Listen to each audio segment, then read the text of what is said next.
Florida Panthers on voittanut Stanley Cup-mestaruuden peräkkäin, ja yksi pelaaja tuli hiljaa korvaamattomaksi heidän historiallisessa saavutuksessaan. Luostarinen teki kaiken Panthersin puolesta, ja on aika, että hän saa enemmän huomiota. Hän teki likaisen työn, joka mahdollisti linjansa dominoivan pudotuspelejä. Hän sulki vastustajien kärkijoukkueet, tappoi jäähyjä, voitti kulmakamppailuja ja toi väsymätöntä energiaa jokaiselle vaihdolle. Kun paine kasvoi, hän aina nosti tasoaan. Peli. Lundellin ja Marchandin kanssa heidän ketjunsa muutti peliä täysin. He pysäyttivät vastustajien parhaat pelaajat, hallitsivat kiekkoa ja käänsivät momentumin Floridan eduksi. Oli kyse puolustuspään aloituksesta tai kovan paineen alivoimasta, Luostarinen oli paikalla ja onnistui tärkeimmillä hetkillä. Hän on uskomaton kahden suunnan pelaaja, joka on mielestäni yksi koko liigan parhaista puolustavista hyökkääjistä. Mutta monet eivät ymmärrä, että hän myös luo tilaisuuksia älykkäällä kiekon liikkeellä, näkemyksellä ja ovelalla hyökkäysvaistolla. Kaikki 19 hänen pisteistään olivat tasapelissä voimasta. Hän oli tasoissa kolmanneksi eniten tasakentällispisteitä koko pudotuspeleissä. Hän ei ehkä tee 40 maalia, mutta hän voittaa sinulle pudotuspeliotteluita, ja juuri sen hän teki toisen kerran peräkkäin. Hän oli yksi koko liigan tehokkaimmista pelaajista, kun otetaan huomioon, kuinka tehokas hän on jääajallaan.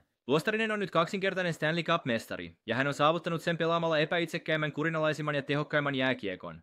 Hän ei tarvitse parrasvaloja, koska mestarit eivät hae huomiota, he vain voittavat. Panthers teki historiaa, ja hänellä oli siinä valtava rooli. Jos rakennat mestarijoukkuetta, tämä on kaveri, jonka haluat kokoonpanoosi. Luostarinen tulee jatkossakin olemaan iso osa tätä Florida Panthersin dynastiaa. Jos pidit videosta, tilaa kanavani.